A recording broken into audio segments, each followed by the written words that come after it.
Bonjour et bienvenue à notre balado spécial réalisé dans le cadre des 50 ans du drapeau franco-ontarien. Aujourd'hui, on va parler de la jeunesse franco-ontarienne, de la culture et comment les jeunes qui sont avec nous et les moins jeunes vont partager leur perception du drapeau aujourd'hui, révélant sa signification actuelle et les défis de la transmission intergénérationnelle de la culture et de l'identité. On a deux jeunes engagés et un acteur majeur du mouvement jeunesse depuis plusieurs années qui sont avec nous. Je vous présente notre première invitée. C'est Ève Tremblay, une fière franco-ontarienne originaire de Cornwall. Ève s'implique activement dans la francophonie depuis l'âge de 16 ans. Elle a commencé son implication en travaillant à l'ACFO SDG et en s'engageant à la FESFO. Actuellement étudiante à l'Université d'Ottawa, Ève continue à faire rayonner la langue française et le bilinguisme sur le campus. Tout récemment, elle a été élue commissaire aux affaires francophones du syndicat étudiant de l'Université d'Ottawa pour le mandat de 2025-2026. Une belle reconnaissance de son engagement et de sa passion pour la communauté franco-ontarienne. Bonjour Ève. Bonjour. Et bienvenue, merci d'avoir accepté notre invitation. Le deuxième invité n'est nul autre que Félix Saint-Denis, et je dis nul autre parce que tout le monde connaît Félix Saint-Denis, mais Félix était fier animateur et agent de développement à la FESFO. Il a créé et organisé les forums régionaux Organisation en mobilisant des milliers d'élèves pour défendre nos collèges et sauver l'hôpital Montfort, ainsi que les Jeux franco-ontariens, le plus grand rassemblement de la jeunesse franco-ontarienne. En tant que créateur de fierté et directeur artistique, il a conçu L'Écho d'un peuple, le plus grand spectacle au Canada sur l'histoire et la culture française en Ontario et en Amérique, qui a été présenté à 350 000 spectateurs et qui a impliqué 35 000 comédiens. Wow! Surtout des jeunes. Surtout des jeunes. Comme animateur culturel, il a coordonné et créé 7 projets provinciaux rassembleurs pendant la pandémie avec les conseils scolaires francophones et cette dynamique se poursuit. Bonjour Félix. Allô Peter. Merci.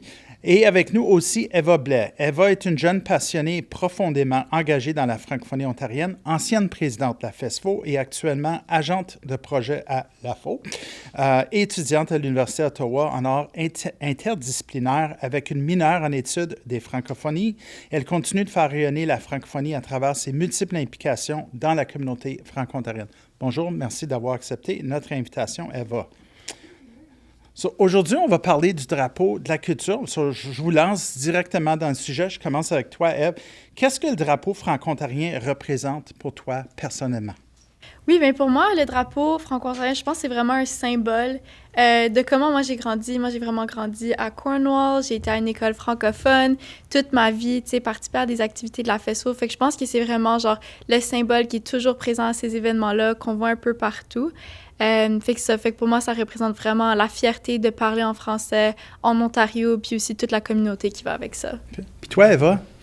Mais moi, je pense que moi aussi, j'ai grandi avec ça. Puis, tu sais, au début, c'était vraiment juste un drapeau dans mon école. Puis j'ai vraiment appris à me l'approprier, puis être comme ma fierté franco-ontarienne veut pas dire que c'est la même chose que quelqu'un d'autre. Puis ma définition de c'est quoi le franco-ontarien est différente de celle de quelqu'un d'autre. Mais juste, je pense que ça représente juste comme ensemble, on est quoi? Ben, on est une communauté forte. Puis je pense que ce drapeau-là, il réunit bien tout le monde. Toi, Félix, je sais que tu as le drapeau tatoué sur le corps, mais est-ce que cette perception a évolué avec le temps? Moi, je suis né en 66, hein? Donc 11 ans avant la création du drapeau. Il a été créé en 75 à Sudbury. Le temps qu'il arrive à Hawkesbury, j'étais blondeau à Hawkesbury, ça a pris du temps. Fait que j'étais au secondaire au début des années 80. Je savais que ça existait parce que mon père était président de l'équivalent de l'Assemblée à l'époque, de l'ACFO provinciale, Yves, justement. Mais je savais que ça existait. Mais à mon école, oui, ça existait, mais même notre école était bilingue dans le temps. J'avais demandé à mon directeur d'école, quand j'étais président d'école, est-ce qu'on peut faire un lever de drapeau pour le 25 octobre? On dit non. Il faut protéger notre minorité des anglophones. C'est vraiment drôle. Mais c'est sûr qu'après ça, avec la FESFO, puis on s'est connu à la direction jeunesse, des manifestations, tout ça. C'est un outil de combat qu'on manifeste, c'est un outil de rassemblement. C'est incroyable quand on a déployé le drapeau franco-ontarien la première fois au premier jeu franco-ontarien. C'était tellement cool. Puis moi, ça... Regarde, c'est clair, chaque 25 septembre, ben c'est notre grosse fête à nous. Là. Fait que ça fait partie, puis avec mes enfants, mes 4 enfants, puis mes petits-enfants aussi, là, c'est un symbole rassembleur, un symbole de fête. Ève, penses-tu qu'avec le temps, le drapeau a encore cette même signification de lutte, ou est-ce que c'est juste devenu un symbole de « on est là » ? Ben, je pense que c'est définitivement une réalité différente. Je pense aussi que moi, j'ai été très chanceuse de grandir. Tu sais, Cornwall, il y a beaucoup de francophones. Ottawa, il y a beaucoup de francophones. Fait que, tu sais, j'ai pas la même perspective de genre, oh, on est la minorité, il faut se combattre. Tu sais, moi, j'ai toujours vécu en français, puis il y avait pas de problème avec ça. Mais je pense que ça représente surtout l'histoire de comment on est arrivé à ce point-ci. Puis maintenant, c'est, ben, comme Eva l'avait mentionné, vraiment comme un symbole de fierté. Fait que je pense que oui, la perception a évolué avec le temps, puis que maintenant, c'est plus un outil de célébration qu'un outil de militantisme, je dirais. OK. Eva, penses-tu que le rôle du mouvement jeunesse d'hier est différent de celui d'aujourd'hui? Oui puis non, je te dirais. Okay. Parce que je pense que peut-être en ce moment, je pense qu'il y a eu des grosses luttes dans l'histoire. Si on pense au SOS Montfort, on pense aux luttes pour nos collèges puis nos universités. C'était des gros mouvements qui ont rassemblé tellement de jeunes. Je sais pas si je te dirais que... je pense comme, tu sais, on peut en parler, là, nos collèges, on s'est battus pour, puis il y a eu le Jeudi noir, on s'est battus. Puis je pense que l'important, vraiment, c'était que peut-être même si c'était pas les jeunes engagés, c'était ce monde-là qui se rassemblait, puis même les jeunes que tu pensais peut-être pas, tout le monde se rassemble puis est prêt à lutter ensemble. Puis je pense que c'est pour ça que les mouvements jeunesse, comme au bout de la ligne, même le monde qui c'est peut-être pas les jeunes engagés de leur école, eux aussi, comme ils tiennent vraiment à ce drapeau-là puis sont prêts à militer pour ces droits-là. Félix, je te vois, toi qui étais impliqué dans certaines de ces luttes-là, comment tu vois les choses? Nous autres, du mouvement ou des luttes jeunesse ou plus général? Plus général. Ben, pour moi, le mouvement jeunesse, c'est beaucoup plus que ben, côté porte-parole qui est essentiel. C'est comme ça, on a gagné nos écoles, nos collèges, tout ça, c'est clair. On a sauvé Montfort. Mais pour moi, c'est plus gros que ça. Le mouvement jeunesse, pour moi, il y a eu différents organismes. Ensemble, on s'est connus comme jeunes adultes. Ben, c'est croisé à la FESFO. On a travaillé avec Direction Jeunesse, puis qui était un organisme pour les jeunes adultes, surtout à l'époque. Puis avec la FESFO aussi. Mais moi, je pense que les mouvements jeunesse, ça a donné... C'était des incubateurs de jeunes leaders pour toute la communauté franco-ontarienne. Ça, je pense, c'est beaucoup plus fort. Parallèlement, il y a la voie pour gagner des droits des institutions, mais en même temps, c'est des façons de faire. Puis je veux rendre hommage rapidement à une personne qui est Jacinthe Bergevin. Elle, c'est une illustre inconnue pour plein de gens, à part le monde qui a eu la chance de la croiser au début des années 80. Mais c'est grâce à elle qu'en partout en Ontario, on parle en jeu, qu'on a 7 étapes pour organiser des activités, qu'on cherche à avoir de la coopération au lieu de seulement de la compétition, ce qui est la base des Jeux franco-ontariens, c'était des Jeux qui nous rassemblent, des Jeux qui nous rassemblent. C'était toute la philosophie que Jacinthe avait emmenée, puis avec lesquels on avait grandi. Fait que les mouvements jeunesse, ça permet vraiment de former des leaders pour toute la communauté. Puis ça, je pense que ça a duré. Regarde, on le voit ici aujourd'hui, là, c'est super, tu sais. On en est des anciens, toi puis moi, là, des vieux jeunes ou des jeunes vieux, là, ça dépend. Moi, je dis que je suis encore jeune, mais moi, je suis né le 29 février, j'ai cet avantage-là. Ève, toi, tu as vécu ta jeunesse un peu, ou ton implication dans le mouvement jeunesse pendant la pandémie. Comment ça a changé les choses? Est-ce que ça change ta perception du mouvement? Oui, ben je pense honnêtement, c'était beaucoup plus difficile de connecter puis de rencontrer des personnes. Ça donnait l'impression, des fois, d'être un peu genre par soi-même, parce que, tu sais, c'est sûr... Il y avait Zoom, il y avait Google Meet, mais c'est pas la même chose. Puis tu sais, genre, moi, j'ai jamais eu la chance d'aller au jeu. J'aurais vraiment aimé ça. Mais avec la pandémie, ça n'a pas été possible. Fait que je pense qu'il y a quelques années où le monde faisait des affaires un peu de leur côté, mais ça n'a pas le même impact. On n'a pas le même sentiment d'appartenance. Mais je trouve que maintenant, là, ça recommence tranquillement. Comme à l'Université d'Ottawa, on a eu une levée du drapeau pour célébrer le 50e. C'est vraiment beau. Il y avait beaucoup de gens de la communauté qui étaient là. Fait que je pense que là, ça recommence, mais il y a définitivement une phase où c'est un peu plus dur. Là. Je me sentais un peu plus isolée. Puis beaucoup des jeunes aujourd'hui vont dire qu'ils sont plutôt bilingues que dire qu'ils sont franco-ontariens, franco-ontariennes. Est-ce que ça, c'est un danger pour la francophonie ontarienne? C'est une bonne chose, une mauvaise chose? Je dirais pas que c'est une mauvaise chose, parce que je pense qu'on est rendu à quelque part d'autre dans la définition de c'est quoi un franco-ontarien. Okay. Je pense que tu peux être franco-ontarien puis être fier d'autre chose aussi. Puis je pense qu'avant, on essayait de vraiment cadrer que je suis franco-ontarien puis c'est la fin de ma phrase, là. Mais je suis fière franco-ontarienne, mon orientation sexuelle, tout ça fait aussi partie de mon identité. Puis je pense que tu peux être fier franco-ontarien puis être bilingue, puis tu peux être fier franco-ontarien, puis avoir des origines différentes, puis pas parce que ça fait juste 2 ans que tu es ici, que t'es pas franco-ontarien, tu sais. Ça dépend de ta définition, mais je pense qu'on est tellement rendu dans un monde de pluralité humaine, de juste c'est quoi la définition d'un franco-ontarien, mais je pense que c'est juste tellement important de dire non, t'es pas restreint à être franco-ontarien. Je suis franco-ontarienne, mais il y a autre chose à moi que ça. Les Franco-Ontariens sont protégés en se mettant un peu dans des bulles, Oui. dans des endroits à travers la province. Même moi-même, qui a grandi avec une famille où mon père était d'origine ukrainienne, je peux être plus qu'une chose. Mais c'est difficile des fois. Toi, Félix, comment tu vois ça? Ben, je pense que c'est... le bilinguisme, ça dépend comment la question est posée ou dans quel contexte. Je pense que les gens sont même de plus en plus trilingues, tu sais. Même l'équipe de tournage qui est ici, là, que je vois, là, plein de gens qui sont afro-descendants, qui viennent de partout à travers le monde, je trouve ça extraordinaire. L'identité multiple, c'est vraiment différentes choses. Être franco-ontarien, probablement, c'est n'importe qui parle français en Ontario, mais en même temps, il faut être fier d'être franco-ontarien, d'être fier d'être camerounaise, être fier d'être franco-ontarien, puis être fier d'être haïtienne. Et tout ça ensemble. Fait que, pour moi, ça ne m'inquiète pas. Je pense que l'idée, c'est le plaisir. Une chose qu'on a, comparé à notre temps, Peter, c'est que, on parle comme des vieux, c'est vrai, mais c'est vrai, c'est comme, aujourd'hui, de façon systémique, les 25 septembre, c'est célébré super gros. Au secondaire, mon directeur d'école ne voulait pas qu'on le célèbre, pour protéger notre minorité anglophone. C'était une autre époque, hein, c'était incroyable. On est parti de loin. Mais il y avait un côté, quand même, qui était très fort, le côté donc canadien-français, plus ancestral, mais là, on s'enrichit tellement de gens de partout. Fait que, tant qu'à moi, c'est que tant qu'on continue à le parler, à s'amuser, puis ça peut être en plusieurs langues aussi, mais tant que la francophonie est présente dans le plaisir, dans nos rassemblements, ça ne m'inquiète pas du tout. Pour moi, être franco-ontarien, c'est n'importe qui qui parle français ou qui choisit de parler en français en Ontario, comme des Mark Keelan Bishop, qui est un de nos plus grands franco-ontariens, qui est un illustrateur incroyable, mais qui a grandi avec zéro de français quand il était enfant. Absolument. Tu as évoqué un peu la diversité. Penses-tu que, toi, Ève, le drapeau franco-ontarien réussit à rallier les gens qui sont issus de beaucoup de communautés différentes? Oui, je pense que des fois, la communauté franco-ontarienne, en voulant se protéger, des fois, on peut donner l'impression d'exclure des personnes. Je pense pas que c'est l'intention, mais je pense que des fois, ça peut donner l'impression. Puis je pense que le but derrière beaucoup des mouvements francophones, c'est surtout d'avoir des services en français.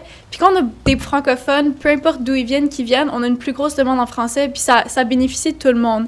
Fait que, je pense que c'est vraiment important de célébrer. À l'Université d'Ottawa, comme un tiers de nos francophones, c'est des francophones qui viennent de pays à l'international. Fait que pas nécessairement des franco-canadiens ou des franco-ontariens. Mais je pense que pour ces personnes-là, une grosse partie de leur identité francophone, ça vient du pays d'où ils viennent. Fait que, quand ils arrivent, ils s'identifient pas nécessairement à être franco-ontarien. Moi, même mon père, il est québécois, ça fait 20 ans qu'il habite en Ontario, il est encore québécois, là. C'est pas un franco-ontarien. Fait que, on va y envoyer un certificat. fait que c'est ça. Fait que, je pense que... mais comme Félix a dit, pour moi aussi, un franco-ontarien, c'est quelqu'un qui parle en français en Ontario. Puis je pense que c'est juste important de s'assurer que dans la définition qu'on dit aux gens, que c'est une définition qui est très large, puis que les gens peuvent s'identifier comme ils veulent, puis que c'est pas juste pour un groupe spécifique de personnes. Faut pas avoir grandi en Ontario pour être franco-ontarien. Tu sais, c'est vraiment n'importe qui. Fait que je pense qu'il faut juste qu'on s'assure d'avoir cette ouverture-là, parce que ça bénéficie tout le monde si on a plus de gens qui parlent en français. J'aime dire que c'était un club inclusif, pas un club exclusif. Félix? En fait, tout a rapport à tes modèles accessibles auxquels tu es exposé, là. Tu sais, je trouve vraiment cool. On vient de lancer justement le 50e du drapeau avec Brillant Saint-Pierre. On a refait mon beau drapeau Nouvelle Génération. C'est tellement important, la nouvelle génération, de parenthèse, qui est comme juste pour dire que c'est la nouvelle version. Mais en même temps, c'est la nouvelle génération, c'est Yao, qui est né en Côte d'Ivoire, qui est là-dedans, qui dit fier d'être venu et d'être resté. C'est Kimia, qui vient de Kinshasa, au Congo, et qui lui, il slame là-dedans, puis il est fier. Puis pour lui, la phrase la plus importante, c'est « fidèle à son passé lointain ». On n'est pas dans le passé avec Samuel de Champlain, dans son cas à lui, mais au peuple congolais, avant certains défis. Tu sais, et c'est la même chose pour le flow franco aussi, qui est là-dedans, que c'est un modèle accessible extraordinaire. Tu sais. Moi, c'est des grands franco-ontariens, c'est clair. Puis moi, je vois plein de jeunes, je travaille au CSDCO, je travaille dans 32 écoles, j'ai la chance d'animer dans 350 écoles aussi à travers l'Ontario. C'est toute une génération qui grandit avec le drapeau. C'est pas pour rien. Notre premier franco-ontarien était déjà interculturel. Il parlait au moins 3 ou 4 langues. C'est Étienne Brûlé. Je trouve que la jeunesse franco-ontarienne, ça y ressemble aujourd'hui. Toutes sortes d'identités, puis tout le temps, tu choisis le meilleur de tes mondes, tu bâtis ton identité à partir de tes expériences, de ton entourage, de tes amis. Ben, tu évoques la notion de transmission intergénérationnelle. Eva, comment la fierté franco-ontarienne dans ta famille a été transmise vers toi? Absolument. Mais moi, je viens d'une famille québécoise. Okay. Ma mère québécoise, mon père... On t'aime quand même. Mon père, alexandrien. Mes grands-parents sont québécois. Je pense que, tu sais, pour moi, être franco-ontarien, tu sais, ma mère me le peinturait dans la face, là. Tu sais, j'avais le vert puis le blanc le 25 septembre, mais pour moi, ça voulait rien dire.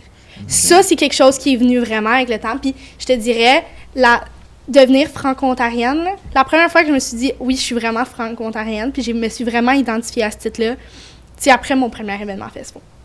Ça a été un des moments importants. Parce que pour moi, ma mère, fière québécoise, mes sœurs, bilingues, ils ont été à l'école en anglais, ça parlait en anglais à la maison, puis pour moi, c'était pas quelque chose de positif, parler en anglais, parce que quand mes parents voulaient pas qu'on comprenne, puis ils parlaient avec mes grandes sœurs, parlaient en anglais. Mais tu sais, moi et ma petite sœur, ça faisait que pour nous, il y avait quelque chose qui, ça voulait dire pour nous autres, il y a l'anglais, il y avait quelque chose de pas correct. Fait que je pense qu'on a toujours été francophones, puis ça a pris du temps avant que je parle anglais. J'ai pas parlé l'anglais jusqu'à ma 4e année, mais c'était pas quelque chose de familial.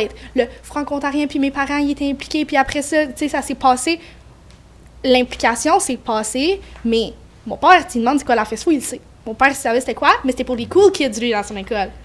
Venant d'Alexandria, qui est peut-être pas la définition de tout le monde, mais pour moi, c'était pas quelque chose de famille, la francophonie, puis le terme franco-ontarien. Bien, tu t'es habillée en vert et blanc aujourd'hui, on l'apprécie. Toi, Ève, la question de transmission, pour toi, ça ressemble à quoi? Oui, ben moi, toute ma... Ouais, on a toutes du vert. Sauf moi. Mais ouais, fait que moi, en fait, toute ma famille est québécoise. Fait que nous, mes parents, ils sont allés en Ontario pour le travail. Mon père, encore aujourd'hui, il aime beaucoup les franco-ontariens, mais lui, c'est un Québécois. Sauf que ma mère, elle a commencé à enseigner en Ontario. Fait que je pense que, tu sais, le fait d'être avec les jeunes, de célébrer le 25 septembre, elle, c'est vraiment quelqu'un qui veut célébrer la culture franco-ontarienne. C'est une très fière francophone. Elle va à l'épicerie, elle parle en français avec le monde. C'est comment... Fait que je pense que juste le fait que ma mère était prof, puis qu'elle, tu sais, elle l'aidait à organiser le 25 septembre, elle avait les jeunes de sa classe, elle s'habillait en vert et en blanc, je pense que ça l'a vraiment aidé. Puis c'est ça, tu sais, je pense aussi le fait que j'ai l'impression d'être un peu différente de ma famille, tu sais, parce que eux c'était vraiment des Québécois, puis moi, tu sais, j'avais le petit accent quand j'étais jeune. Quand j'arrivais au party de famille, « Ah, c'est la petite Ève de l'Ontario. Ah, tu parles français, c'est incroyable que tu parles français en Ontario. » C'est vraiment quelque chose. Puis, puis il y a les Québécois qui disent « Ah, t'as un accent ontarien », puis t'as les franco-ontariens qui disent « T'as un accent québécois », puis tu sais pas où t'es là-dedans. Fait que c'est ça, non, c'est ça vraiment la question d'identité. Mais je pense que vu que, comme Félix avait mentionné, c'est tellement gros le 25 septembre, ça fait que quand on est dans des écoles qui le célèbrent, ça fait que, tu sais, c'est quand même facile là, d'avoir ce sentiment d'appartenance-là, d'avoir hâte, tu sais, genre, tu coordonnes ton outfit avec tous tes amis, là, qu'est-ce qu'on va porter, vert et blanc. Fait que c'est ça. Fait que non, je pense que en grandissant, le fait que ma mère était engagée avec la francophonie en Ontario, je pense que ça l'a vraiment aidé à avoir un meilleur sentiment d'appartenance. Toi, Félix, tu as des jeunes enfants, tu es animateur culturel dans une école. Qu'est-ce que tu remarques sont les difficultés dans la transmission de la langue en ce moment? Bien, je pense qu'une anglicisation globale. Tu sais, je veux dire, on va dans le nord de l'Ontario, dans l'est ontarien, tu sais, des villages, des anciens villages gaulois, comme on disait, là, où ça parlait tout français, tout à coup, là, on commence... Est-ce que les jeunes sont plus ou moins fiers? Non. Moi, je pense qu'ils ont plus de référents, plus de chances d'exprimer leur francophonie ontarienne, leur identité verte et blanche, puis par le plaisir, puis par plein d'occasions. Mais en même temps, c'est un défi d'anglicisation en général. Peut-être pas de l'assimilation, mais de l'anglicisation. Puis dans des villages qu'on n'aurait jamais pensé. T'sais. Fait que ça, c'est clair, mais c'est global. Par contre, à travers ça, je pense que ce qui est important de faire, c'est, par rapport à la sécurité linguistique, c'est de ne pas condamner l'anglais, mais de valoriser ta francophonie. Puis, par le plaisir, par des modèles accessibles, je reviens avec ça, bombarder au niveau des arts, de la musique, juste donner la musique, tu sais, c'est pas pour rien qu'avec DJ Pierre, qu'on a fait une série qui s'appelle Papier peint, c'est des émissions de radio, puis dans la danse, c'est des just dance en français, pour que les jeunes, à l'élémentaire, puis même au secondaire, à l'occasion, sur les activités, qu'il y ait des outils, juste pour avoir du fun en français, que ça se fasse partie. Puis même si tu veux être dans ta danse d'école, supposons, puis même le monde sur terre, tu parles en anglais, il y a de la musique qui joue en français, ça fait partie de ton plaisir en français. Ça, c'est essentiel. Fait que, donc, c'est ça. C'est sûr, mes petits gars, mes deux petits garçons, eux autres, c'est très, très clair. Et ils ont 10 et 11 ans. Ils grandissent dans un univers très franco-ontarien. Mes grandes filles, j'ai des grandes filles aussi. Donc, Annick et Marie-Ève. Mais eux autres, je trouve vraiment cool encore. C'est une nouvelle génération. Le 25 septembre dernier, c'était ma fille Annick, qui est Annick Larivière, qui est directrice générale à l'ACFO d'Ottawa. C'est elle qui, en soirée, organisait la grosse fête, le 5-0, l'immense spectacle pour le 50e du drapeau. J'étais tellement fier d'être là avec ma mère. Puis, mon père était là avec nous autres en esprit, je suis certain, puis avec mes petits garçons plus jeunes, les petits frères d'Annick et Marie-Ève. Puis c'est organisé par Céleste, tous leurs amis, Céleste Lévy, Marc-Antoine Joly, Philippe Larivière, tout ça. Donc, c'est une affaire de famille, mais en même temps, ils le font à leur façon. Ça, c'est important. Puis c'est important pour rendre le drapeau plus accessible dans la vie des jeunes. Comment toi tu vois ça auprès des jeunes? Comment on rend le drapeau plus visible dans la vie des jeunes aujourd'hui? Je pense, honnêtement, tu sais, moi, j'étais à l'université. Fait que je pense que c'est comme une bulle spéciale, l'université. Puis je pense que les gens sont fiers francophones, mais vu que c'est tellement de francophonie diverse à l'Université d'Ottawa, c'est pas nécessairement genre « Ah, moi, je suis franco-ontarien. Ah, moi, je suis québécois. Moi, je suis français du Maroc, français de France. » Fait que, tu sais, c'est beaucoup de francophones de façon générale. Puis je pense qu'il y a une vraiment belle richesse par rapport à ça. Mais je pense que c'est définitivement genre... Mais tu sais, on a le monument de la francophonie qui est très franco-ontarien sur le campus. Puis c'est vraiment les événements rassembleurs comme le 25 septembre où là, on a vraiment vu plein de personnes qui s'identifiaient plus à ce drapeau-là. Mais c'est ça, je pense que de plus en plus, la francophonie, c'est très large.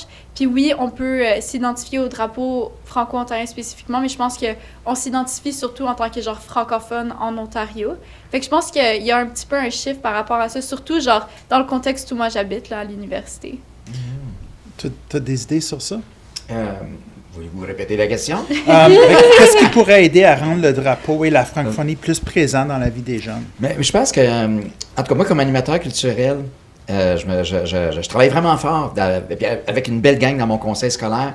Ma job, c'est pas d'amener les élèves à découvrir, d'avoir des occasions puis des référents, puis d'être fiers d'être franco-ontariens, des franco-ontariens. C'est rendu au point qu'on peut être fier d'être franco-terrien et franco-terrienne. Comme c'est passé de regarder, de mettre des limites. Oui, c'est clair qu'on a une région qui s'appelle l'Ontario. C'est ça qu'on a on peut être francophone du Nord, de l'Est, peu importe du Sud. Ça, c'est certain, ça, c'est cool. Mais en même temps, l'identité est tellement éclatée. L'identité des gens, là, j'ai pas mon téléphone sur moi, mais est rendue quasiment plus sur le cellulaire des fois qu'en personne. Ça dépend dans ce que tu es en train de vivre.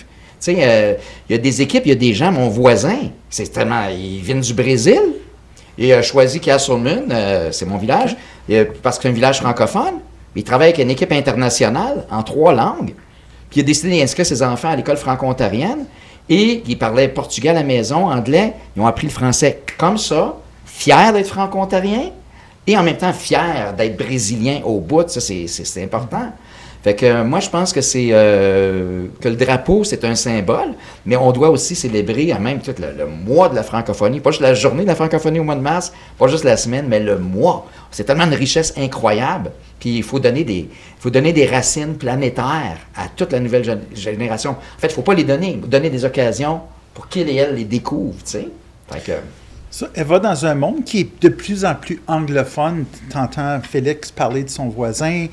Toi, dans ton cercle d'amis, comment est-ce que vous vous assurez de ne pas laisser cette influence anglophone venir vous englober?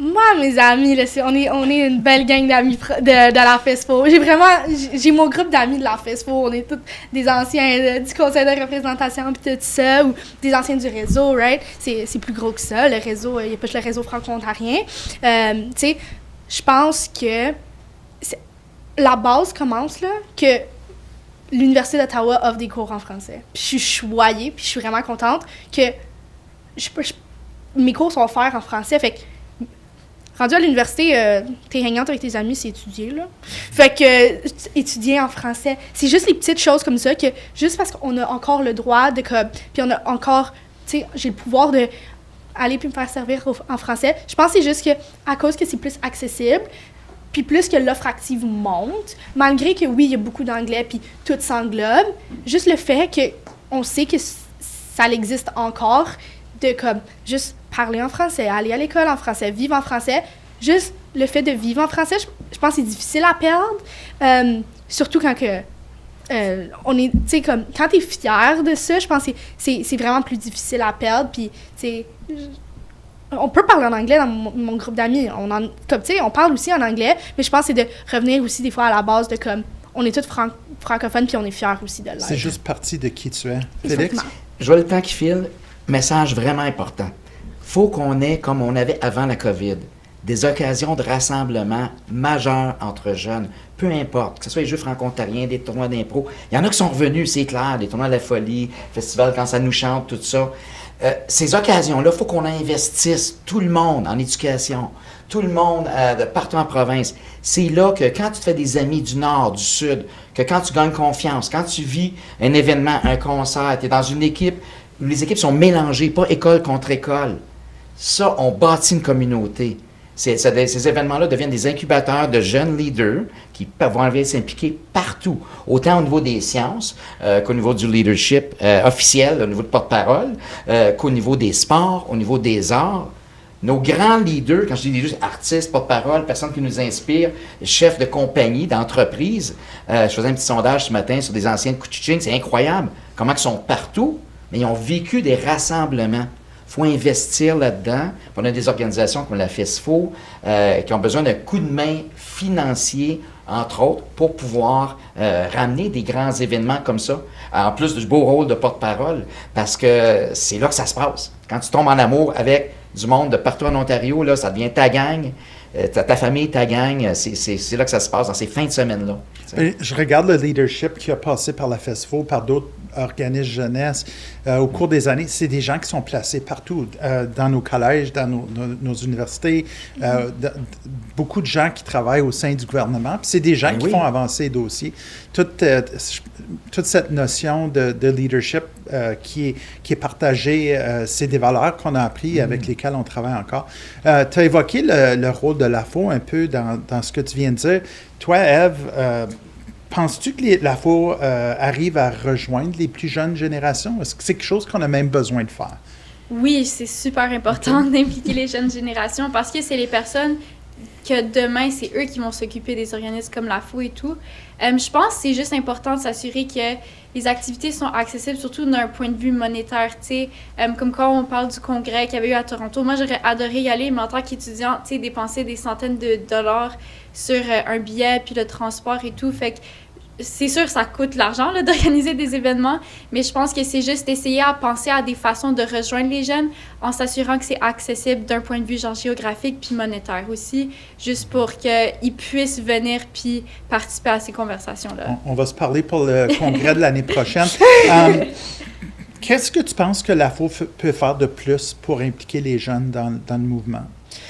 Je pense que l'AFO fait beaucoup déjà, puis je suis vraiment reconnaissante, tu sais. Moi, j'ai une job là, à l'AFO, là, je vais à Royan. Non, mais tu sais, je suis vraiment contente d'avoir cette chance-là, mais c'est juste d'être capable de rejoindre ces jeunes-là, puis oui, on les veut dans nos événements, mais tu sais, vous avez une représentation jeunesse aussi au sein du conseil d'administration. Je pense que c'est important que ces jeunes-là sachent qu'ils sont représentés par ça aussi, tu sais. Je pense que c'est des petites choses comme ça que t'as pas besoin de t'afficher, mais tu sais, aussi faire votre post Gen Z sur les réseaux sociaux, vous les rejoignez, les jeunes, puis même si peut-être ils rient de vous autres, puis ils trouvent ça drôle, mais ils savent que vous existez, puis c'est un bon début. C'est vrai que ça fait longtemps que les gens... toi, Félix, est-ce qu'on fait assez? Parce que Écoute, j'entends les jeunes aujourd'hui, puis c'était pas si différent de ce qu'on disait Oui, dans notre temps. c'est ça. Par contre, si on parle d'aujourd'hui, une des grandes forces de l'Assemblée, Peter, puis regarde, on le voit juste dans l'équipe qui est ici, là, que vous ne voyez pas, mais l'équipe de tournage qui sont nés ailleurs et qui sont devenus des Franco-Ontariens, en train d'être fiers d'être haïtiennes, d'être camerounais, et c'est ça l'avenir. Fait que déjà, vous êtes très actuel au niveau de la réalité de la francophonie. Je pense que ce soit l'ACFO provincial avant ou l'Assemblée, c'est le même genre d'organisme porte-parole. Je pense que là où ça a été le plus fort, ça a toujours été que quand c'est une question jeunesse, go, on va chercher nos porte-paroles jeunesse. C'est à vous autres à parler. Voulez-vous de l'aide? Si oui, on est là, comme vous le faites très bien, OK? Puis c'est le fun, vous avez des voisins aussi, ça donne vraiment bien. Ça, c'est vrai. Et puis, ben, je pense que c'est ça, c'est d'appuyer. Puis encore une fois, c'est au niveau politique. Si on peut s'assurer d'avoir des fonds qui ont de l'allure pour l'animation culturelle, c'est une priorité. La construction identitaire, c'est des axes importants dans nos 13 conseils scolaires. On a la politique d'aménagement inclusif qu'on est en train d'essayer de revoir. Ça prend du financement. Ce qu'on a vécu il y a 20 ans avec plein de fonds, ça a pu mettre au monde plein d'événements, plein de ressources partout. On a perdu un petit peu dernièrement. Puis donc, c'est important d'investir en animation culturelle, en rencontres régionales, en rencontres provinciales. C'est dans la célébration. Pas juste dans le côté porte-parole, ça c'est essentiel. Mais ce qui est le fun pour les jeunes, ce qui accroche, c'est quand tu peux vivre quelque chose en étant mélangé, pas école contre école, puis te dépasser, sortir de ta zone de confort, ça te marque positivement, ça te tire pour la vie. Fait que, des paroles très sages. On arrive à la fin de notre balado. J'ai peut-être deux dernières questions pour vous. C'est comment voyez-vous l'avenir de la francophonie ontarienne? Je vais vous poser toutes la même question. Puis quel message aimeriez-vous transmettre aux jeunes franco-ontariens et franco-ontariennes qui nous écoutent? Puis je vais commencer avec toi, Eva. Moi, je vois la francophonie, je pense, juste plus diverse, puis pas qu'on n'était pas inclusif, mais je pense que ça devient de plus en plus inclusif. Je pense qu'on met l'effort à rejoindre tout le monde, puis je pense que c'est vraiment important, puis je vois une belle lignée dans cette direction-là. Si j'aurais à passer un message, je pense que ça serait juste de dire que t'as pas besoin d'être impliqué pour vivre ta francophonie. Puis, aie pas peur de le commander, ton café en français. Puis si tu te fais pas servir en français, ben demande pour du service en français, puis t'as le droit. Je pense qu'on oublie, puis on est comme « Ah, c'est correct, je parle en anglais aussi, je vais changer. » Non, assume. Puis je pense que c'est important de s'assumer dans sa francophonie parce que ça renforce le sentiment de fierté franco-ontarien. Puis toi, Félix? Un premier message, tu peux être plus qu'une chose dans la vie, OK? Tu peux être franco-ontarien et très fier d'être des Antillais, peu importe là, de tes origines, d'être anglophone aussi, c'est correct, comme tout est correct. Comme notre identité, là, c'est une addition de choses, pas une soustraction. Donc bienvenue dans la famille franco-ontarienne, tu ne sais pas, mais tu en fais partie, puis c'est correct. Puis on ne s'assimile pas, on s'enrichit ensemble. Ça, c'est important. Ça fait un bon vidéoclip, ça. Perline est colorée, mettons. OK. Puis, l'autre chose aussi, j'invite tout le monde à découvrir puis à encourager nos artistes. Les artistes, c'est l'âme d'un peuple, OK? J'en nommais tantôt, là, tu sais, le Flo Franco, là, qui a gagné un concours international contre Soprano et Black M. On ne sait même pas ça. Ça s'appelle Manie musicale. Il est comme big.